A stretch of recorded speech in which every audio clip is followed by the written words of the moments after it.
সেনাবাহিনীর পক্ষ থেকে বলা হলো পাকিস্তান সাধারণ মানুষকে আক্রমণ করছে, সাধারণ মানুষকে মারছে, আর আমরা এয়ারবেস গুলোতে হামলা চালাচ্ছি। শেরকোট, রাফিকি, নূর খান এয়ারবেস, এছাড়াও মুরিদ এয়ারবেস, সুক্কুর এয়ারবেস, সারগোধা এয়ারবেস। আমাদের সঙ্গে ছিলেন অবসরপ্রাপ্ত বায়ুসেনা কর্তা রঞ্জন মুখোপাধ্যায়। তিনি বললেন খুবই গুরুত্বপূর্ণ, কারণ এইগুলো থেকেই সেনারা এবং জঙ্গি কার্যকলাপ পাকিস্তান বারবার চালায়, আর তাই এয়ারবেস গুলোর উপরে হামলা। এবার একটা সিসি ক্যামেরা ফুটেজ দেখুন, যেটা দেখানো হয়েছে। সেই সিসি ক্যামেরা ফুটেজে দেখা যাচ্ছে আমরা মিসাইল ধ্বংস করেছি, পাকিস্তানের মিসাইল। কে ধ্বংস করেছে জানেন? গত কয়েকদিন ধরে যার নাম আকাশ, আমরা বলেছি আকাশ, সমর এবং সুদর্শন চক্র। আকাশ এবং সমর হচ্ছে আমাদের ভারতের প্রযুক্তিতে তৈরি। সরাসরি আবার চলে যাব অবসরপ্রাপ্ত বায়ুসেনা কর্তা রঞ্জন মুখোপাধ্যায়ের কাছে। মিস্টার মুখোপাধ্যায়, একটা জিনিস বলুন, আসিম মুনির সেনা কর্তা, তার সেনাবাহিনীতেই জায়গা বড় দুর্বল এবং তার মানসিকতাও নাকি জেহাদি, এরকমটাও শোনা যাচ্ছে। আসলে এই যে হামলা চালাচ্ছে পারবে না জেনেও ভারতের সঙ্গে, এটা কি আসিম মুনির নিজেকে কোথাও একটা মানে শক্ত ভক্ত জায়গায় দাঁড় করানোর চেষ্টা নিজের স্বার্থে করছেন?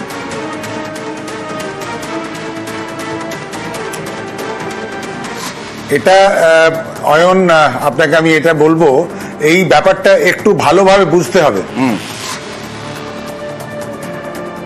ওকে, যখন গত মাসের 22 তারিখ, যখন গত মাসে আমাদের পেহেলগামে অ্যাকশনটা ওরা করলো, নির্লজ্জ অ্যাকশন একটা, যেখানে জাত ধর্ম জিজ্ঞেস করে করে মারলো নিহত নিরীহ লোকদের, এইটা আসিম মুনিরের নিজস্ব প্ল্যান ছিল, যেটা কি ওদের অভ্যন্তরীণ আর্ম ফোর্সেসের মধ্যে ওদের একজন চিফ এবং দুজন কোর কমান্ডার এর এগেনস্টে ছিল।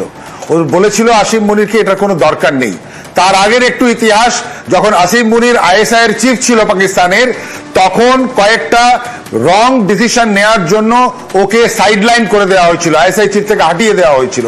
কেউ ভাবেনি ও আর্মি চিফ হবে, কিন্তু অত্যন্ত নির্লজ্জ ব্যক্তি এবং কট্টরপন্থী জেহাদি।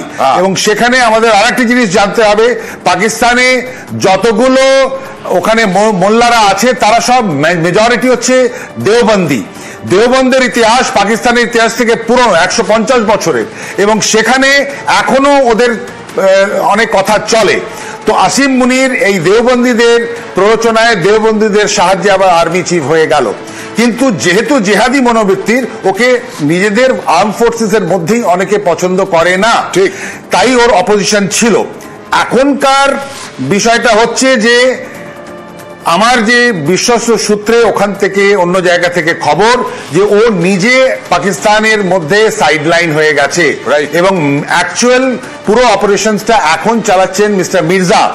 এবং যেহেতু একটা ফেস লস হয় যদি আর্মি চিফকে এরকম অ্যাকশনের মাঝখানে সরিয়ে দেওয়া হয়, ওরা সেটা করছে না, আসিম মুনিরকে নামে রেখেছে। তবে আমার দৃঢ় বিশ্বাস যে এখন ওরা রাগ আলাপতে শুরু করেছে যে এবার আমরা পিস চাই, শান্তি চাই। দেখুন, আইএমএফ কালকে যে টাকাটা ওদের দিল, সেটা এই হিউম্যানিটেরিয়ান গ্রাউন্ডে দেয়া হলো যে ওখানে সিলিন্ডারের দাম এখন 3000 টাকা, 1 কিলো আটার দাম 300 টাকা, 1 কেজি নুনের দাম 100 টাকা, খেতে পাচ্ছে না ওখানে। তো আর্মি, আমরা বলি যে প্রত্যেক দেশের একটা আর্মি থাকে, এখানে আর্মির হাতে একটা দেশ আছে, সেটা পাকিস্তান। কিন্তু অত লোক, 22 কোটি লোক কোথায় যাবে না খেয়ে? আর্মি তো মুষ্টিমেয়, আমি যদিও চালায় নিজের স্বার্থে। আপনার কাছে আগে একটু বিদেশ সচিব সেনাবাহিনীর পক্ষ থেকে যে ব্রিফ করা হলো, কি বলা হলো একবার দেখাই, তারপরে আপনার কাছে যাব।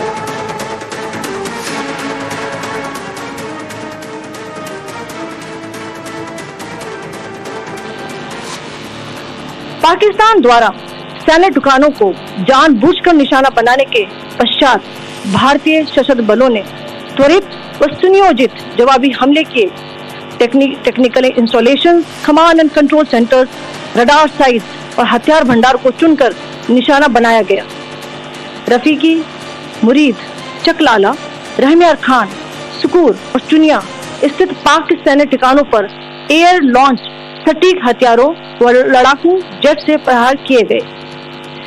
पसूर स्थित रडार साइट, और सियालकोट का एविएशन बेस भी प्रिसीजन अम्यूनिशन से टारगेट किए गए। इन कार्रवाइयों के दौरान भारत ने कम से कम कोलैटरल डैमेज की क्षति सुनिश्चित की। चिंता का विषय यह रहा कि पाकिस्तान ने लाहौर से उड़ान भरने वाले नागरिक विमानों की आड़ लेकर अंतर्राष्ट्रीय हवाई मार्गों का दुरुपयोग किया ताकि वह अपनी गतिविधियां छिपा सके। ऐसी चालों ने भारतीय वायु प्रतिरक्षा तंत्र को नागरिक सुरक्षा सुनिश्चित करते हुए अत्यधिक संयम के साथ कार्य करने के लिए विवश किया।